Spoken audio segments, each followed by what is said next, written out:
అందరికీ నమస్తే. నేను నాని నేతల రాజోల్ నియోజకవర్గం డాక్టర్ బిఆర్ అంబేద్కర్ కోనసీమ జిల్లా నుంచి మాట్లాడుతూ ఉన్నాను. మొన్న నవంబర్ 26 రాజ్యాంగ దినోత్సవం రోజున పల్లె పండుగ 2.2 అనేటువంటి ఒక ప్రోగ్రామ్ని రాజోల్ నియోజకవర్గంలో ఆర్గనైజ్ చేశారు. ఈ కార్యక్రమానికి గౌరవ డిప్యూటీ సీఎం, పంచాయతీరాజ్ మినిస్టర్, అటవీ శాఖ మంత్రి వర్యులు కొణిదెల పవన్ కళ్యాణ్ గారు ఈ కార్యక్రమానికి అటెండ్ అవ్వడం జరిగింది. ఈ కార్యక్రమంలో ఆయన అటెండ్ అయ్యాడు, ఆ రైతులతో మాట్లాడాడు, ఆ ప్రోగ్రాం కండక్ట్ చేసుకున్నాడు, వెళ్ళిపోయిన తర్వాత ఎవరో ఒక అజ్ఞాత వ్యక్తి పవన్ కళ్యాణ్ గారి మీద అటాక్ చేయడానికి ఆ మీటింగ్లో తిరిగినట్టు, పవన్ కళ్యాణ్ గారి మీద హత్యా ప్రయత్నం జరిగినట్టు, పవన్ కళ్యాణ్ గారి సభలోకి వైసీపీ గోండాలు వచ్చారని ఇలా రకరకాల థంబ్నెయిల్స్తో ఒక న్యూస్ అయితే నిన్నంతా వైరల్ చేశారు. ఆ వైరల్ చేసిన ఈవినింగ్కే ఒక పిల్లాడు వచ్చి నేను జనసేన పార్టీ సభ్యత్వం నాకు ఉంది, నేను జనసేన పార్టీకి సంబంధించిన వాడిని అని చెప్పి వివరణ కూడా ఇవ్వడం జరిగింది.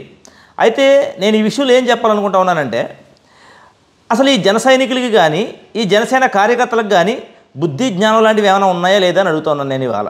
ఎందుకని ఈ మాట ఇంతలా అడుగుతున్నానంటే, పోలీసు వారిని తప్పుపట్టేటువంటి విధంగా, పోలీసు వారిని యొక్క వాళ్ళ పనితీరును తప్పుపట్టే విధంగా నిన్న ఈ సోషల్ మీడియాలో కానీ ఒక అల్లరి వాతావరణాన్ని క్రియేట్ చేశారు జనసేన సంబంధించిన కార్యకర్తలు. ఇప్పుడు ఆ వచ్చిన వ్యక్తి పక్క రాష్ట్రంలో నుంచి రాలేదు, పక్క జిల్లాలో నుంచి రాలేదు. ఆయన అదే గ్రామానికి చెందినటువంటి వ్యక్తి, గోడపల్లి గ్రామానికి చెందినటువంటి వ్యక్తి, జనసేన పార్టీ సభ్యత్వం కలిగినటువంటి వ్యక్తి. అది మరి ముఖ్యంగా మీరు అక్కడ కొబ్బరి రైతులను పరామర్శించడానికి వచ్చారు, కొబ్బరి రైతుల యొక్క సమస్యలు తెలుసుకోవడానికి వచ్చారు. అతను కూడా ఒక రైతు, 1 ఎకరం భూమి ఉంది అతనికి, అందులో 30 కొబ్బరి చెట్లు చనిపోయాయి. ఇవన్నీ కలిగినట్టు ఒక రైతు కుటుంబానికి చెందిన ఒక రైతు కుమారుడు ఆ యొక్క కార్యక్రమంలో పాల్గొంటే అతనికి వీవీఐపీ పాసాలో వచ్చిందంటారు ఒకరు. అసలు నాకు తెలియగలుగుతాను ఏంటంటే, అతను ఏ పార్టీ వాడైనా అవనమాట. ఫస్ట్ అతను మీరేమన్నా పవన్ కళ్యాణ్ గారు ఏమన్నా ఉద్యమాలు చేసి రాజకీయాల్లోకి వచ్చినటువంటి వ్యక్తి, ఇతను సినిమాలు చేసి రాజకీయాల్లోకి వచ్చినటువంటి వ్యక్తి. కాబట్టి మీకు సినీ అభిమానులు ఉంటారు.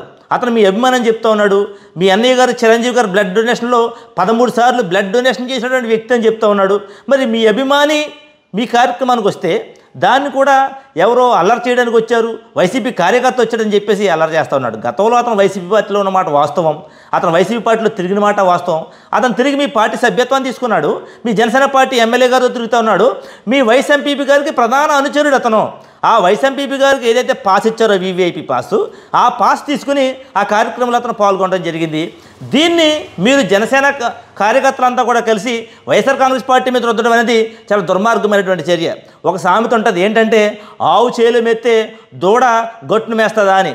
అవును, నిన్న రైతులతో మాట్లాడుతూ ఉన్న సందర్భాల్లో పవన్ కళ్యాణ్ గారు మాట్లాడుతూ ఉంటాడు కదా, వాళ్ళంతా రైతులంతా ఏం చెప్తున్నారు, గత 14 సంవత్సరాలుగా మేము ఈ సమస్యను ఎదుర్కొంటూ ఉన్నామంటే ఏంటి 2019 నుంచే వచ్చిందా అని చెప్పి మన వైఎస్ఆర్ కాంగ్రెస్ పార్టీ మీద బురద జల్లే ప్రయత్నం పవన్ కళ్యాణ్ గారు చేశారు.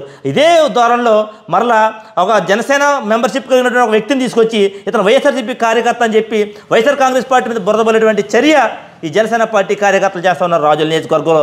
ఇది పూర్తిగా పోలీసు వారిని తప్పుపట్టేటువంటి చర్య. ఖచ్చితంగా పోలీసు వారు ఎవరైతే ఎల్లర్లో క్రియేట్ చేశారో వాళ్ళ మీద తగు చర్యలు తీసుకోవాలని చెప్పి ఈ సందర్భంగా డిమాండ్ చేస్తూ ఉన్నాం.